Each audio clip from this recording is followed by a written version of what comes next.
The character arc of Tucker Carlson is really one of the weirdest things that's ever happened in politics. So some of you guys are probably too young to even know the full story of Tucker Carlson. He's been around for a very long time. I think like back in the 90s. I don't know exactly, but yeah, it has to be. It has to be back in the 90s. He came on the scene as a very young guy. And he was, at that time, the picture of a country club Republican. Like, nerdy, just oozing, like, I have money. You know, I come from, like, old privilege. Like, he literally wore a bow tie. And he was on Crossfire on CNN, which was a debate show. Which, even thinking about Crossfire makes you realize how much the country's changed. Because a place like CNN actually had a show where it was a neutral environment where people debated right and left. But right and left was something completely different back then. That's why they were able to do that. But yeah, he went from basically the picture of what we as like MAGA Republicans now despise about the old guard of conservatism. It was like total country club. Like literally, the guy looked like he just got off the country club, put on his bow tie, and got on Crossfire on CNN. And his views were right down the line like that. They were all just Reagan-esque, you know. Lower taxes for the rich, screw the working man, and everything, you know. He was a very standard Reagan Republican. Aggressive foreign policy. I mean, he was totally for the Iraq War. He was beating the war drum like anyone else.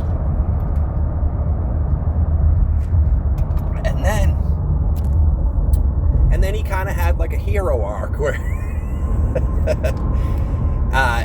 he got older and he lost a lot of that nerdiness and was, you know, able to become more masculine and more aggressive and so forth, and really, you know, like I said, really shed that nerdiness. Of course, got rid of the bow tie, and when he went on Fox, he became a lot more partisan, and his views kind of evolved more into what was the mainstream of the Republican Party at the time, which was, you know, moving a little bit away from the aggressive foreign policy and moving away from being the party of the rich and so forth. And he was so good on Fox, man. He was so effective. Like, some of the stuff he was doing was some of the best stuff I had seen. Like, I said to my wife at one point, like, I think he might be the heir to Rush Limbaugh. And my wife is not a conservative. I think she actually leans a little bit left, but she generally just doesn't want to be involved in politics, but she'll occasionally entertain short conversations with me about it, just to be polite, probably. But she came back and said, oh no, like, I don't know if I agree with either one of them, but Rush, I thought, was a good guy. I thought he was funny and stuff, but Tucker, I just can't stand that guy. And I thought that was interesting at the time. A little bit of foreshadowing, maybe. But as he went on at Fox, like at the very end, he obviously just started to go off the deep end, you know? And so Fox had to get rid of him. Well, after that, I think that was just like a psychological break. Like, I think the guy really did not take that well. I think that pretty much broke the dude. And he has just been on a psychological slide ever since then. Like, he has just gone like into some crazy, like he's crazy basically now. Like, he's gone into just conspiracy, like he's gone into just serious anti-Semitism, and just as one example, like the other stuff that he was doing too with like Russia, like how Russia's the good guy and how Russia's great, and he went to Russia and went to the grocery store and was basically saying that Russia was better because they had cheaper groceries, which is just like, would evince a complete lack of understanding of how economics work. But we know that he doesn't have that misunderstanding. We know he understands. So the only alternative is that he intentionally lies to his audience because he believes that his audience is a bunch of idiots. He's playing to idiots on purpose, you know? And if for some reason you don't understand why Russia has cheaper groceries, just think about it. Do you think stuff's cheaper in Mexico? Or think of someplace really poor, like Namibia or something. You think stuff is probably pretty cheap there? Yeah. Because their currency is worthless. But yeah, like that stuff was really bad. But it was kind of like more of just like silly, like you just laugh it off. But now this anti-Semitism stuff is really disturbing to me personally, because let me just make something clear for all you anti-Semites out there that may be watching this. My support for Israel has nothing to do with them being Jewish whatsoever. The reason I support Israel is because they're a Western democracy surrounded by Islam, and Islam is incompatible with the Enlightenment. It's incompatible with Western civilization. It's violent. It preaches violence against other religions.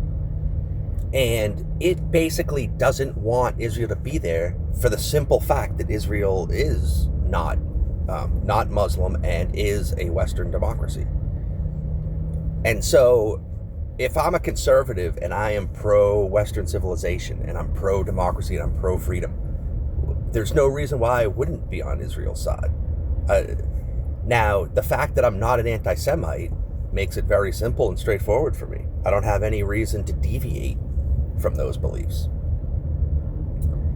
And so when you look at someone like Tucker Carlson, it doesn't make any sense unless there's only two possibilities that I can think of.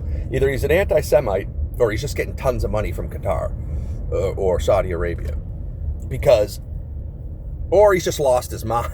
I mean, I don't know, but there's no like logical reason you can give why you would be against Israel in this struggle. It doesn't make any sense.